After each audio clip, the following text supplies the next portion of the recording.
welcome to Cosmic Connections. I'm Starlene Brighter, and I'm here with Christopher Pridham and Faye Cochran, my partners in this series of videos that we're doing. Today we have Pouyan with us. He is a speaker at the Cosmic Patterns Convergence Conference. So we're going to talk to him about financial astrology and his presentation that he'll be doing at the conference. So how are you all doing today? Thank you so much for joining us, Pouyan. Hi, it's a pleasure to be here with you. Yeah, you too. So I just want to introduce you to our audience so they can get to know you a little bit, and then we can start talking about what your conference lecture is. So Pouyan was born in Iran, and he now resides in the UK. He began his journey into Persian astrology in 2012, and he focuses on mundane and financial astrology. He studied under Ray Merriman and Gianni Poce at the Merriman Market Timing Academy, and his interests in financial astrology has led him to become working at the Merriman Market Academy as a commodity trader, and he specializes in financial and geopolitical cycles. So this is going to be an exciting conversation. I'm really looking forward to understanding your perception of astrology. I don't know a whole lot about Persian astrology or how it differs. So that'll be something for us to kind of pack through in addition to your lecture. Your lecture at the conference is going to be the financial astrology of crude oil. So that's exciting that you're using astrology in such a way. So Pouyan, my first question to you, and it's a very similar question that I asked to most people that we start here, is what inspired you to go into astrology, and was your first interest in astrology, was that into your focus into financial astrology, or did that come afterwards? Well, I would say my first interactions with astrology were actually through my sister. She used to read the horoscope in the newspaper, and I just thought, this is random. I don't think this would really work. It's so vague. So that was it in terms of my understanding of astrology. And when I went through university, I gained an interest into astronomy. I'd always been intrigued by astronomy. At the time, I was studying accounting and finance at university, and I would actually sometimes just go along to some of the astronomy lectures that we had at our university to see if I could just learn a little bit more. And during that time, again, I'd become familiar with Omar Khayyam and the work he'd done around mathematics and astronomy. So I was always intrigued as to what's going on out there, what's happening up there, and would always study it. I remember I read Stephen Hawking's book, just explaining the physics around our universe, which I found intriguing. And I came across a book by Graham Hancock. It was called Heaven's Mirror, around about the same time. And he explained the basic concepts of astronomy, and how some of the ancient civilizations in the world had built these enormous sites all over the globe that seemed to reflect or represent constellations in the sky. And I just thought, that's very strange. How did we do this? Or who did it so many years ago? And what is it trying to show? And it was that concept of constellations that intrigued me. I thought, what are these constellations? Who drew them? What do they represent? And then I became familiar with the zodiac. And as time went on, I actually met, it was a Persian mentor, I would call him, who introduced me to the concept of astrology. He explained the basics to me, and then I realized, it's more than just the natal chart for the individual. It can actually be applied to the wider world and global events. And as soon as that idea came into my mind, I thought, well, if that can be done, and we can And if we can find patterns, then we should be able to use it for forecasting. And if that can be done, I can use it for trading. I can try to use the forecasting techniques and merge it with my background in finance. So the interest, I think, I would say, started around about the same time in 2012. But it took a long time for me to learn astrology. I would say it took a good. I'm still learning. I don't think I will ever feel like I comfortably have a handle on it. Yeah. Yeah, definitely. Wow, that's so fascinating. So you're the second person, the speaker, that told us their first interest was the astronomy part of it, and then it got turned into astrology. But it makes sense because at first you don't really know, and it's just like an awakening to a world that you're just starting to discover. So that's really fascinating. So you were already working in the industry of finance, and you ended up realizing after you understood astrology, realizing that you can apply it to what you're already doing. Is that how that kind of unfolded for you? It started as an idea. It's that in my mind, I thought, whoa, if I can link the two, bring the two together, I can try to pioneer something new. I need to do a lot more research on it. I tried Googling it to see if there was anything out there. Didn't really find anything. So I thought I need to essentially do the research and pioneer it myself, which was seemed like a daunting task at first. At the time, I was working for an energy company, and my interest had always been.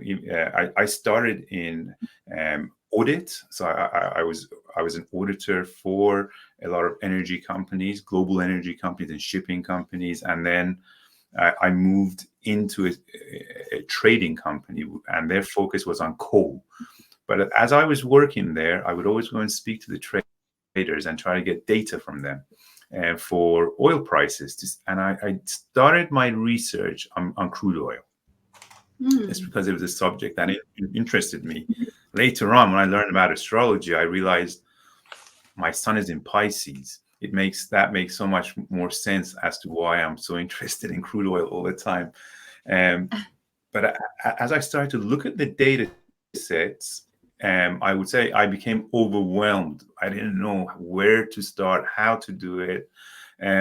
But with a very basic understanding that I had, I would say I started, and I could see some vague patterns. I knew there was a lot more to it. At that point, I just started to pick up on vague patterns, and it wasn't just the crude oil. I started to see the similar patterns, especially as the transit planets went through the zodiac. Start to see, I would say, a soft layer of correlation between the planetary dignities and what they were affiliated to in astrology in terms of their commodities. So I started to track gold prices and try to correlate that to the dignity of the sun as it transited through the zodiac, and started to pick up on some patterns. And I did that for various commodities. Interesting. That's so interesting. So you find well, obviously there's more layers than just the dignities, but that was your entry into learning. That's That was fascinating. starting point. We got to a point where I could see the vague patterns, realize I need to do a lot more research on it, and then thought, well, I need a lot more time to work on this, and I parked that project for a while. I think it was around 2016. I was becoming a little bit frustrated in my role working in finance, and I wanted to do and achieve a lot more than just being in the back office in an accounting function. So I thought, you know what? Why don't you set up your own company? And the idea I had was, I'm going to set up two companies: a trading company where I would spend my time investing into various markets, and any gains that I make, I'm going to invest into a second company, which was going to be a property company. And it started again purely as an idea. I incorporated the companies. At that time, again, I was familiar with astrology, so I picked an auspicious time as Jupiter was trine my ascendant, and I formed these two companies. They weren't really doing anything though. But very quickly, the property company took off first, which wasn't what I was initially expecting. So that allowed me to come out of my day-to-day job, focus on building a property portfolio. And the intention was the property portfolio would get to a level where it would just sustain my um, requirements, so I could spend a lot more time doing my astrological research into the financial markets. Um, it, it was absorbing so much of my time, though, that it wasn't quite panning out that way until 2020 when COVID hit. So, and that provided this great opportunity where I was at home, wasn't working, and I thought I'm going to go back to my research that I was doing, specifically because crude oil prices were crashing at that time. And I started to go back to the charts that I had to see, could I see something? Could I see, was crude oil supposed to be crashing? Would it? Are we going to get a rebound, and when? And the research was suddenly very accurate by that time. So the technique I had built up seemed to work really well, where I was layering in um, events based on the outer planets, trying to highlight a significant event taking place, being triggered by the faster moving planets, down to the point where I thought, well, if this works, then the transit of the moon should release all that energy. And I was looking for a new moon around April of 2020, um, triggering oil prices, getting a bottom and a sharp bounce up. And I think I was like 2 or 3 days out. So I started to use that for trading, and it worked for the first time. Something that I was at, well, I would say in the past it did always work. I never actually traded it in the past. I was always observing it in the past, but this time I was trading it, so it was a lot more exciting. I had a lot more on the line. And when I saw movement in the price of crude oil, I realized, oh, there's more to this. And at that point, I thought I need a software. I need to use the technology out there to find a better way of analyzing this. Um, I had a I had a astrology software that I was using at the time, SolarFire, but it was hard to get the market data onto it and to cross reference it to. And it was as part of that process of searching for a software online that led me to Raymond Merriman and the research that he'd done, and it just blew my mind away. I suddenly realized there's someone out there who's already done all of this work, who's spent about a good 40 years in developing all of this. And I just started by reading his forecasts, and it immediately resonated with the way I had done my research. And when he announced later on that year, I think a couple of months after finding out about him, he announced that he was going to run a course and teach his methodology to students. I immediately signed up, and it's been a fascinating journey ever since. So now you're working with Ray and his company too as well, so helping to trade there. Correct. So I trained under Ray and Gianni. They essentially ran the courses for us, and the principles they taught were just so powerful. I don't think by myself I would have got to a point where I could have learned so much so quickly. Um, it went beyond just the astrology. They explained the markets, and I would say that that was one part of the jigsaw that I was really missing. Really understanding how to carry out technical analysis. So they layer it on top of each other. Under Ray's methodology, the first layer that we look at in any market are the cycles. It's a most powerful tool for forecasting, understanding the principles that any entity in the world actually is going through cycles, and cycles repeat themselves. So if they do repeat themselves, we can look backwards in time, especially with the financial markets where we have the data, and try to fine tune and find what are the longer term cycles and shorter term cycles. And that principle is very powerful. I would say, even if someone isn't necessarily familiar with astrology, they can still apply the cycles. And I would argue that it can be by itself a very powerful tool. But then what Ray does is he then layers in astrology within the cycles. So the cycles will give you an orb of time when you're expecting an event to occur. The astrology helps fine tune that orb, which is important when you're trying to trade it. And then the third layer is technical analysis. So we're using cycles and astrology to find out when an event will happen. The technical analysis tells you at what price it should be happening. Again, that was a key element which I was missing when I started to do my research. I was just trying to look at the when. I didn't even realize you could forecast at what price it's going to go to. So all of that system I learned under Ray, and it's essentially the principles by which we use to write our analysis for the various reports. I have a question that is fascinating.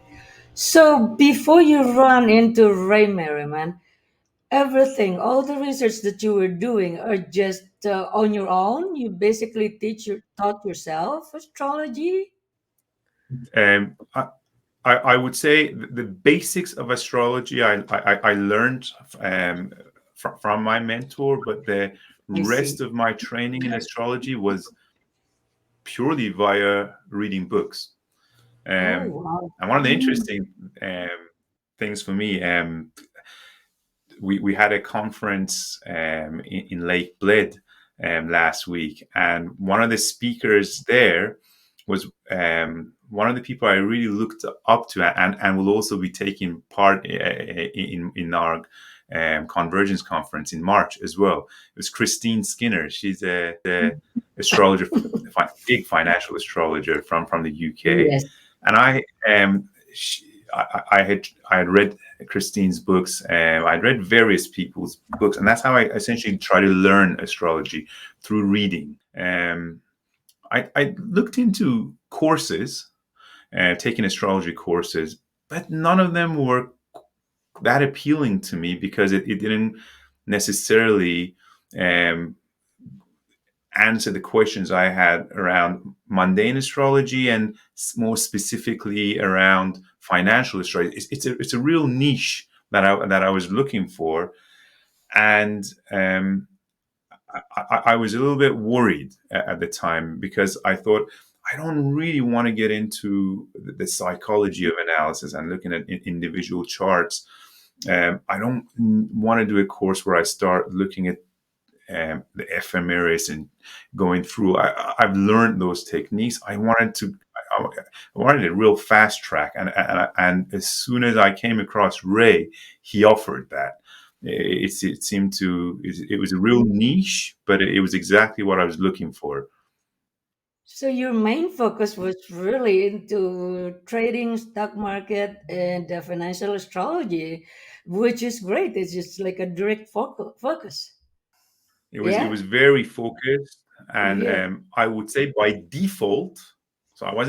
it wasn't my intention. I suddenly Yes. learned a lot about astrology and how it applies to the individuals, and people, how it forms people's characters. And then it taught me a lot about myself, and those around me, which was That's like a fascinating. It very wasn't something strong. I was. That's a very strong Mars Saturn conjunction. That is the Mars Saturn focus. That is awesome. Direct, straight. Yeah, You that's just true. want to go there. That is what you like, and there's no other things that can get in there. It's really Yeah, awesome. And you will be teaching all this technique that you finally get the hang and get the proper procedure into this conference that you're going to be giving at the convergence 2025. yeah. I'm really Mhm. looking forward to it because I'm trying to um, uh, the presentation I will be providing will be looking at the crude oil market. I think it's a critical market to look at because Yeah, it's very sensitive to geopolitical activity, um, yeah. and at the same time, it's also essentially energy that's feeding our economies. So it's a key resource that we're utilizing. It's very sensitive to both economic and geopolitical factors. And then I wanted, apart from the immense methodology that Ray has taught us, I want to bring in the methodology which I was initially building up. Um, and it becomes really fascinating because when I started to look at it, suddenly the key individuals in that market and their natal charts, how do they interplay?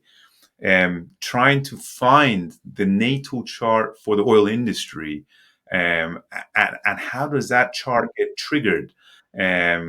It becomes a real powerful tool which has helped me in the past Wow. few years. I'd really And like to you're going share to be that. sharing this. Yeah, this is the intention. Cool. Wow. That's so interesting. So, do you look at the company's charts that you're working with? Because you mentioned looking at the natal chart of the oil is it the oil company or the people that you're working with, or is it more that you're looking at the individuals or the company itself? I guess that's my question. Uh, Not so much. I try to look at companies, individual Mhm. companies, Mhm. and I found it very difficult to find the exact information you need for specific companies. You can get first trading charts for companies when Yeah. they're It's listed tricky. onto an exchange. Um, but at the time when I was learning astrology, I wasn't too confident about you. It didn't make logical sense to me. At a higher level, I thought that's not the formation of the company. It's just when they were first traded. Later Right. on, I would say where I am right now, I've reached the conclusion that no, you can use those charts. Not that I've done too much research on it myself, but what I've learned through the charts of countries is that you have an original chart for a country, but as the Mhm. constitution of that country changes, you get new charts happening over time.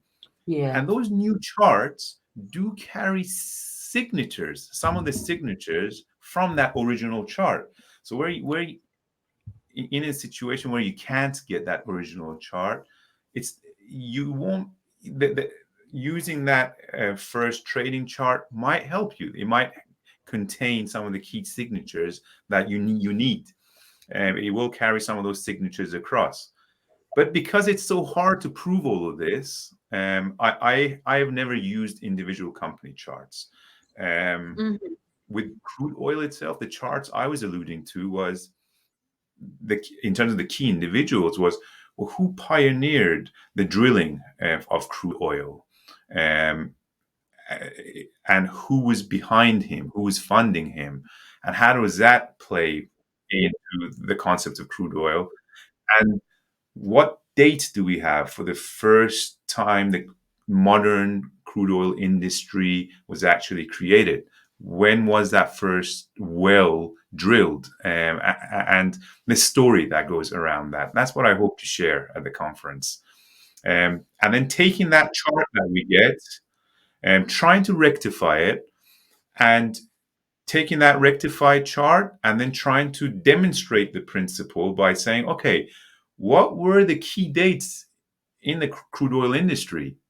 When were important highs and lows formed? And what are the transit charts for, and overlaying them onto that natal chart to try to demonstrate the principles of astrology using that initial natal chart, which would then give us enough confidence to say, well, when will the next big moves be? That's the overarching technique that I was trying to develop, and I try to layer that on top of Ray's The mundane. methodology, which to get to hopefully then give some interesting forecasts in terms of what I think will Wow. happen. Wow. You've done all the work and ready to share this. So it just sounds like you're using the original. You really have done so much research on that. You are using the original founder of whatever it is that you're using and into the mundane data on top of it. Yes, yeah. Wow. Wow. And then these key dates that we find in the crude oil chart generally tend to correlate with geopolitics as well. Either big financial economic stuff that is happening, where whether you have a financial crash taking place, or geopolitical tension resulting in crest formation. So one or the other, they tend to correlate to important dates in the economy and humanity. It does. Yeah, it's the main Yeah, thing that brings the prices up and down. Yeah. Yeah, it's all related to political events. that's fascinating. I was gonna ask you that, and you kind of answered the question. But if you had noticed, because you'd mentioned that there's an importance in understanding these cycles and understanding the geopolitical context that it comes in. Are you gonna at the conference be able to give us examples and show us like where that has influenced the cycles of the actual market itself, so you'll be able to share that with people? One of the key principles I learned when I was trying to understand how do we use astrology for forecasting, um, was a concept that in order to understand the overarching energies, you need to look at the outer planets.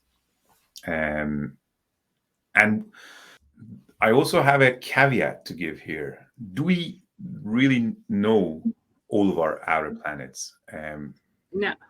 I always, in the back of my mind, I always have this caveat that there may be at least another outer planet that hasn't been discovered, or if it has, isn't been shared with us.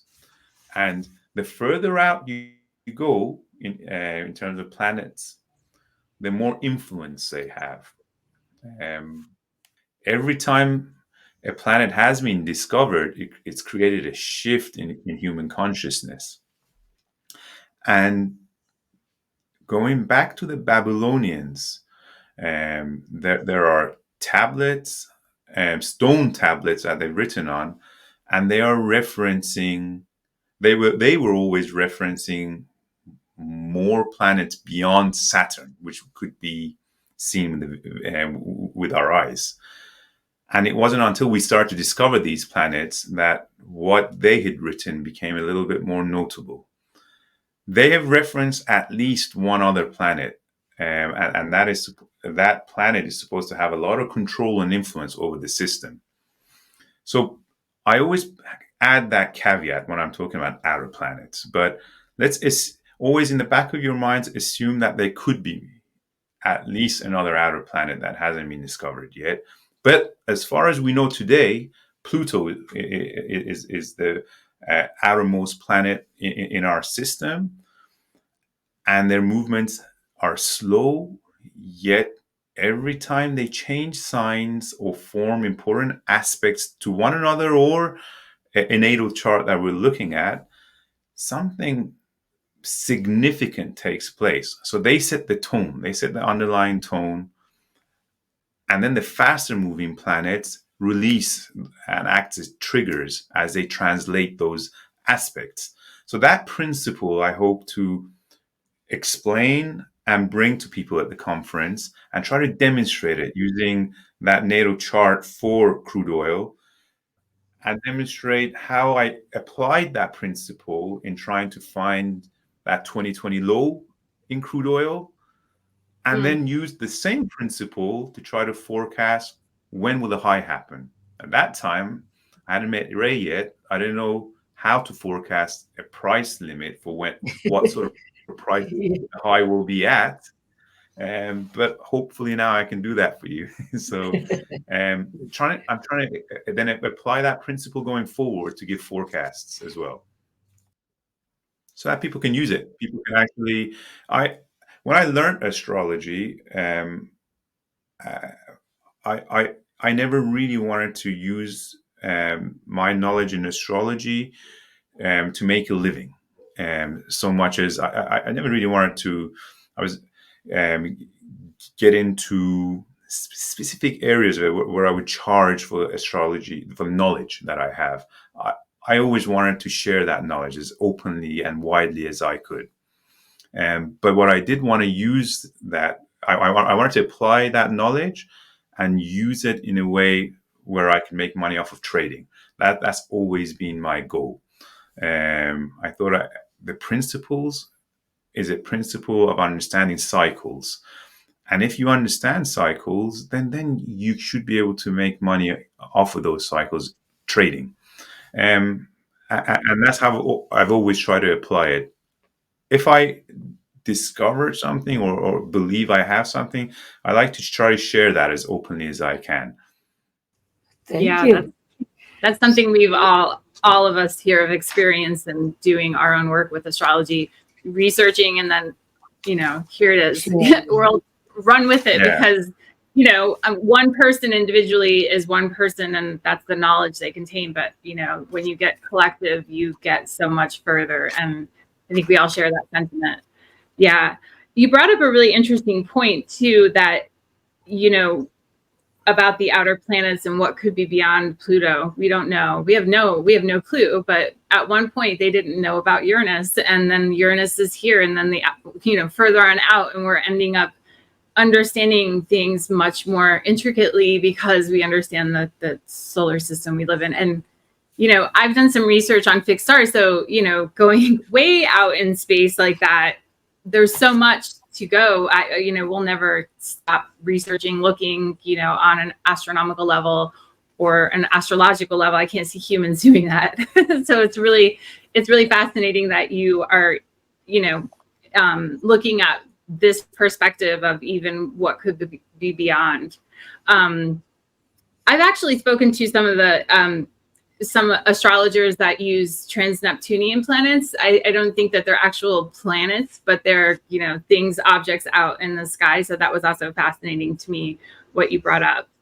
I wanted to go back to a question that I had that was on my mind, and I was thinking about Persian astrology. And where is the difference that you see in Persian astrology? Because that's something you started with. Is that correct? Yep.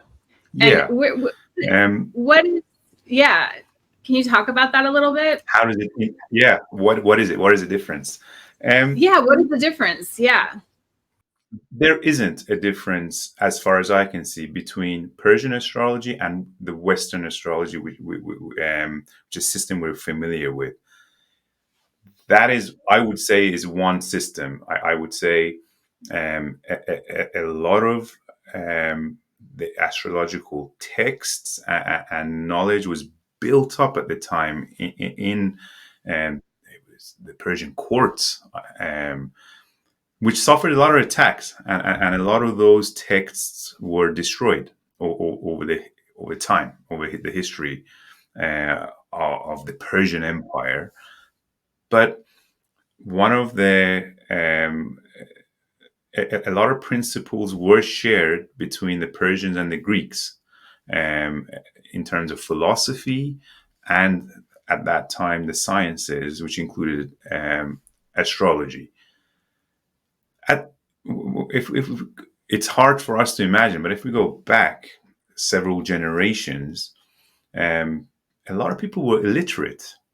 We didn't have this education system, and it was through and religions that literacy and the sciences were passed down. So as you go further back and look at who was practicing astrology at that time in Persia, it was actually the Zoroastrian monks that were the individuals who understood and recorded astrology. And it's interesting, the word mog links back to the word for magic as well.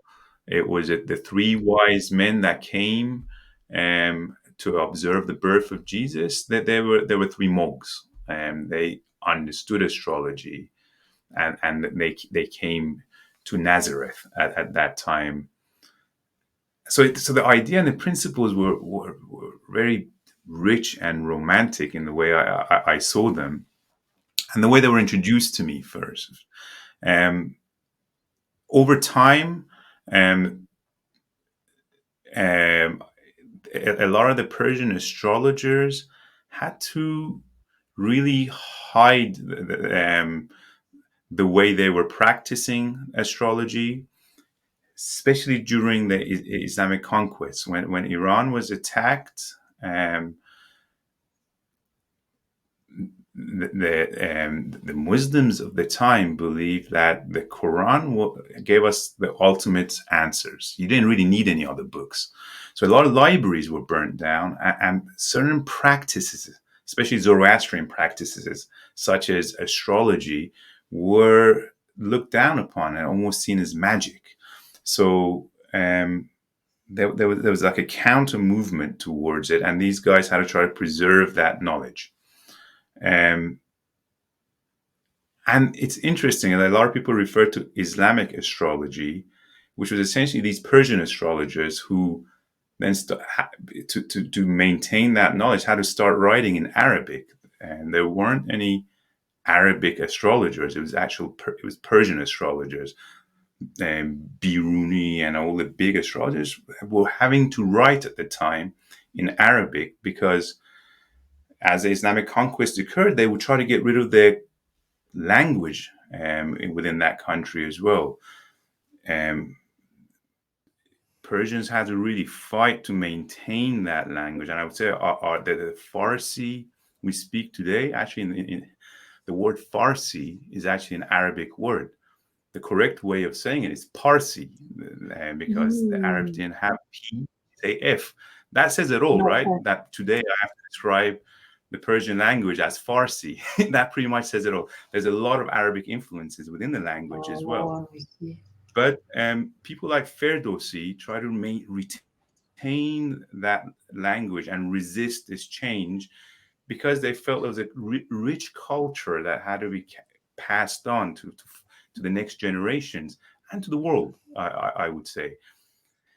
And I would say it was through the work that the Greeks did that a lot of this Persian astrology was actually captured and maintained and has lasted the test of time, which is different to Vedic astrology and Chinese astrology, which are both, all of them are systems that I believe work. I have no preference as to which system has more value. I think they're all very valuable. And if I had the capacity, I would try to learn them all. I just don't have the time. But this is the one field that I've tried to work within. And as I look at more modern methods that are being developed, I can see, well, there's so much more to add on to it. One part of astrology which intrigued me, I've never been able to fully get my head around, and during the Islamic conquest, again, the Persians had to really hold this one back. They got a lot of pushback from the religious figures, was horary astrology. Because other parts and principles in astrology you could explain within the religious context. When it came to horary astrology, well, that is black magic all of a sudden. you're trying to talk to God and the universe trying to give you an answer. That's not accepted. But they were excellent at it. There are books that are still haven't been translated.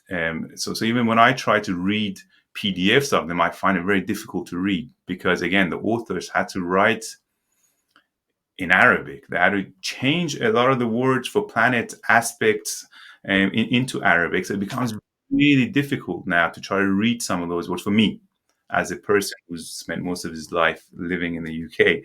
I would say neither my Arabic nor my Farsi is that good. In fact, my English isn't all that good either. So I always find it difficult to convey the message. But this is what the horary part of astrology I find fascinating. I try to apply it.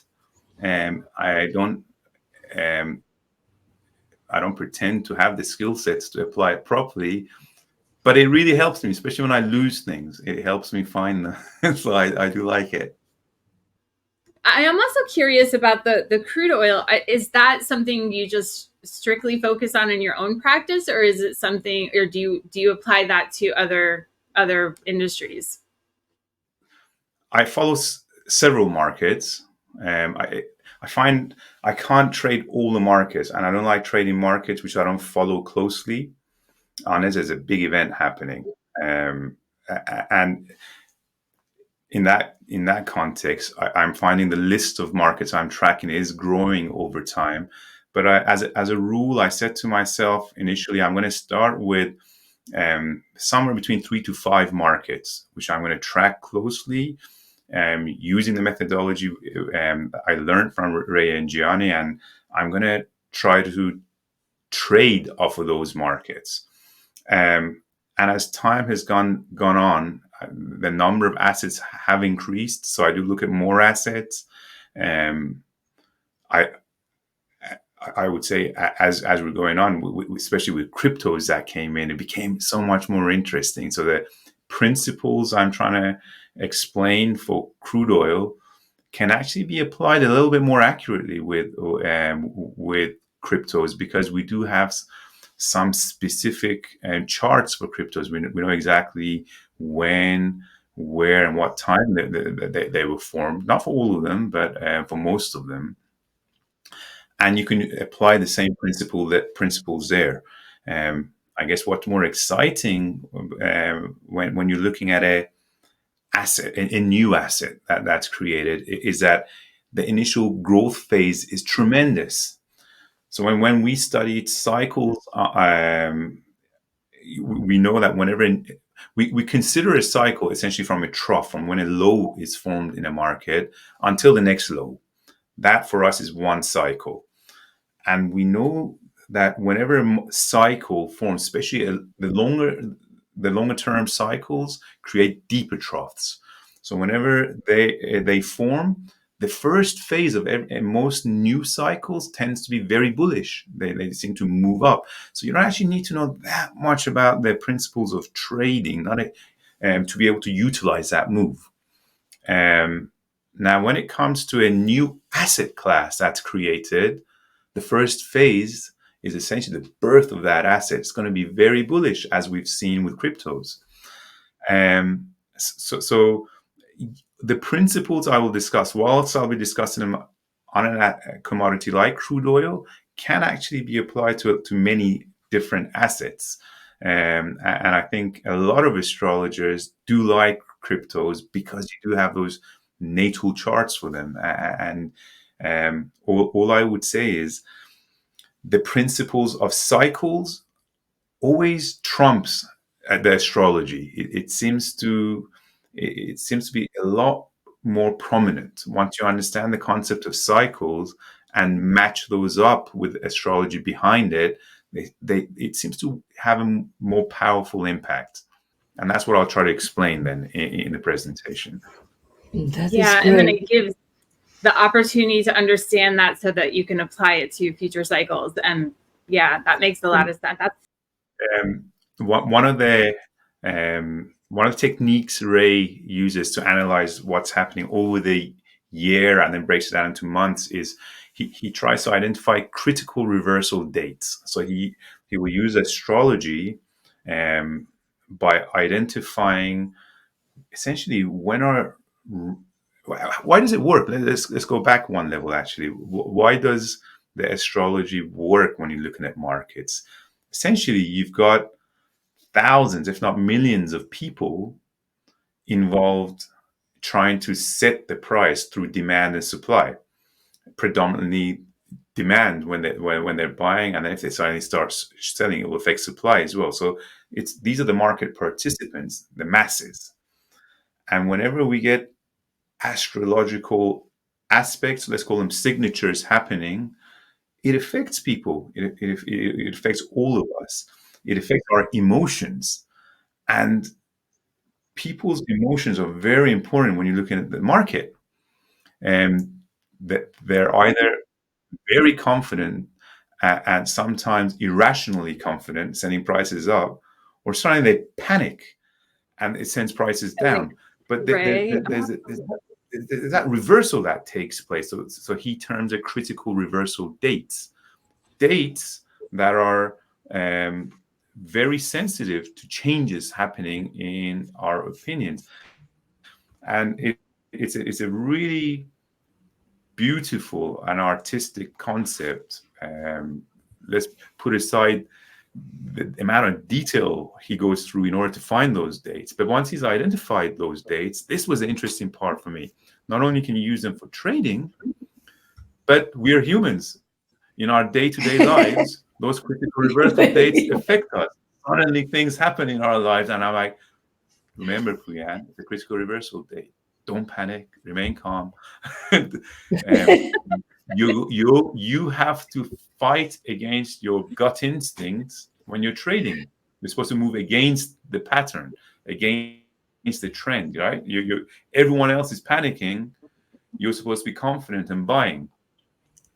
And you're trying to find a crit when everyone else is really confident, you're supposed to say, okay, this is the point I should be selling at. So it seems really simple in principles, but when you're trying to put all of that into action, it's actually very difficult to do. When a market is crashing, to enter it and try to do that confidently, it's very challenging. And then he teaches various other techniques to try to deal with that. But I would say the concept of critical reversal dates doesn't just apply to the markets. Suddenly you see big global events happen. yeah. Oh, An, yeah. ex- an example I can give was of cycles really panning out was gold last year. I remember um, at that time I was writing the weekly gold reports, and we had a meeting between all the analysts, and we had a price target. Gold had dropped into it, and we were saying, guys, we should be. Our recommendation was you should be buying now. And we had an internal discussion, and we're saying, why would gold rally? We're expecting a sharp rally in gold, but interest rates were really high. The Federal Reserve wasn't going to reduce interest rates, so all the money was essentially in a safe location. That why would if rates suddenly dropped as they recently have, then we would expect gold to rally, right? Look at where we are over the past 2 weeks. Rates are dropped. Gold is making new all-time highs. That we can understand that sort of relationship. Money has to flow from one place to another, and we're saying, but why would gold rally right now? It couldn't. And Ray reminded us, said, guys, we have to stick to our principles. Cycles always work. We are in the time band for a low. We've hit the price target for a low. We got to buy. We had the conversation. I think it was on a Friday, and on the Saturday, and it was around the critical reversal date as well. So the critical reversal date was happening, and then on the Saturday, we had the unfortunate Hamas attack on Israel, which Oh, suddenly yeah. sent gold prices up. It Oh, was God. something we could not have forecasted. Yeah. We forecasted the gold rallying, but we didn't know what was happening, what was going to trigger it, what event was going to trigger that. And it was a very sad and unfortunate event. But the reason I bring it up is those critical reversal dates don't necessarily just apply to the markets. The markets are changing direction because humans are, and that can result in global events as well, geopolitical events. Yeah. Mm. Yeah. Yeah, that's very true. And I think we don't necessarily, as a collectively, as astrologers we do, but collectively as, we don't necessarily see that. But if we did on a more global perspective, not just the astrology community of the world, we would imagine we would have such better outcomes, because we would know that, wait a second, today is a very intense, maybe you're Mm. making a decision based on emotion instead of, logic or something like that. So I think I always found that fascinating, and thought, presidents Yeah. and such, that did consult with astrologers, that, maybe their outcomes were better because of that. And, it would be beautiful if this was more of a thing that was normal for the world, that we're Yeah. able to apply it to different reasonings, because I think we would be more efficient and have better, a better result in collectively as our society. Yeah. Yeah. It's Listening to you, definitely used to Pouyan. be that Yeah, way. Sorry. listening to you this whole time. You're such a great analyst. Oh my gosh. Mm. You just don't jump into I, things. I, You just analyze it thoroughly in such a thorough process. And it is such a successful way of doing this thing that you're into. It's awesome. I've been very fortunate. I can tell you one point, going back to starting what you were saying in terms of how we could all make such good use of astrology. This is what historically used to happen. Yeah. Right? When you read, so Yeah. I mentioned Ferdowsi. He tried to keep the Persian language alive during Yes. his time, and he wrote essentially. Uh, his book, the Shahnameh, is called the Book of Kings. That it translates to. It's I think it's as big as the Iliad and Homer's Iliad and Odyssey put together.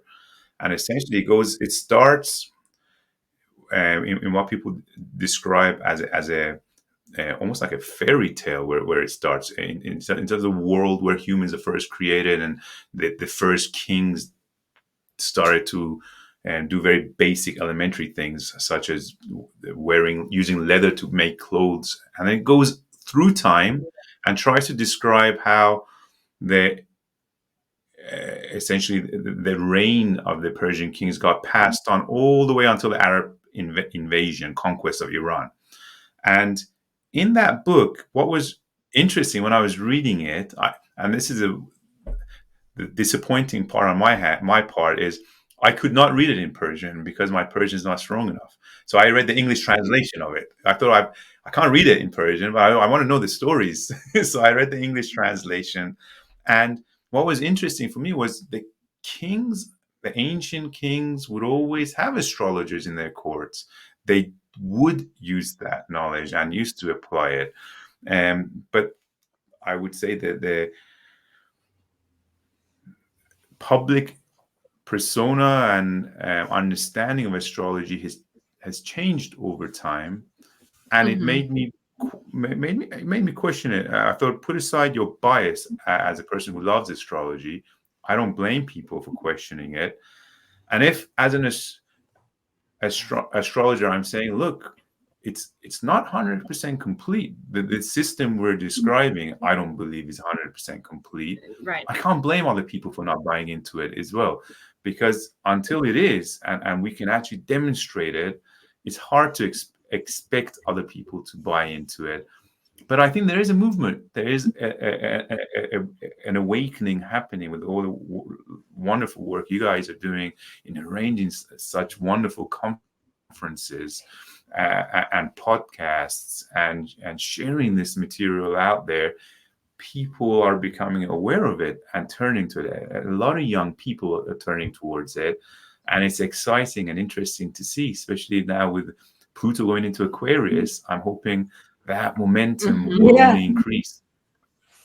yeah, Yeah, I agree with that. And I think from what I understand of the history, when science became a thing, because when you go way back in history, the doctors were also astrologers. They thought of the body as the planets in the heavens. And, I took a medical astrology course from Lee Layman, and she explained all of that. And so somewhere along the lines we became scientists and in the world, and then astrology was like not science, and now it's like coming full circle where it's like, wait a second, we shouldn't have dismissed that. I mean, this has happened collectively over time, but it's fascinating to see. And that's a good point what you brought up too, is like put away your bias as an astrologer, because obviously we all think that it works at least to some Yeah. extent. Like you said, it's not perfect, but that could be reasons that we don't know yet, the outer planets that we don't know about, whatever happens to be. There's still, it's a mystery still. But it's fascinating to look at, because now we're getting to a point collectively that we're looking at it from the lens of, wait a second, there's something to this. It's not just magic and and stage magic or something like that. There's actually more to it than we can really understand. And Definitely, I agree. Especially like you pointed out with medical astrology, you can feel that the changes in your body, and when things happen, it's so easy to actually feel and see that one. Um, I remember like when I first learned about it, I would ask my friends, can I see your charts? And I would look at it and say, have you got like physical weaknesses in this part and that part of your body? Like, oh yeah, I've broken this, or yeah, I've got problems with my kidneys. How did you know? I was like, I'm just trying to learn this, but it's incredible. yeah, It Faye, really is. I would say what you were saying about me doing this, I feel blessed.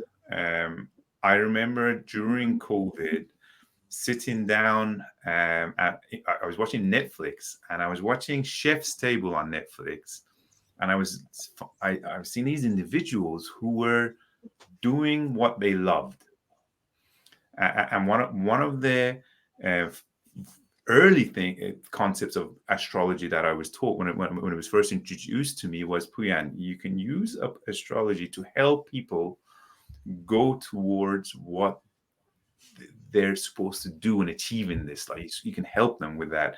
You can put the square peg into the square hole, and that concept was amazing. And I would sit there and watch these guys on Chef's Table, thinking, wow, they all had different careers and life paths, and then they were brave enough to go back and start training and suddenly do this. And I kept at that time praying, saying, I really want to be able to do something that I love. I don't know what it is. I still couldn't at that time link it. I knew I loved finance, and that was my background. That was something I was interested in. And I knew I loved astrology, but bringing the two together had just never really occurred to me. And then it happened around that time as well. It was a very powerful time in the world. A lot of people, I think, discovered a lot about themselves during that period.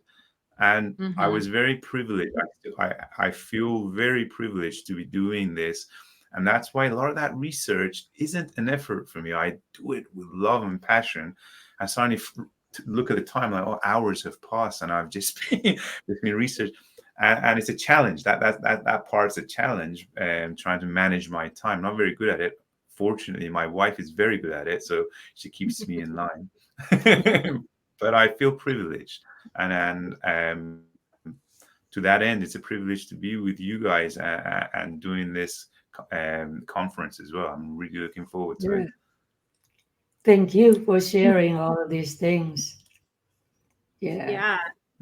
Thank you so much. This has been really amazing to be able to talk with you and learn another, angle from astrology that I hadn't really explored yet, because it is endless, as we know. So this is really exciting. Well, we'll wrap it up then. Thank you so much, Pouyan, for joining us. We really appreciate it, and we look forward to meeting at the conference. And you can find Pouyan if you go to mmacycles.com. He writes some of the reports that are there. You can find him there. So anybody that's watching that's looking to connect with Pouyan and learn more from him, feel free to reach out. And we'll see you on the next one. Bye, everybody. Thank you very much. Bye-bye. Take care, guys. Thank you. Everyone at the conference.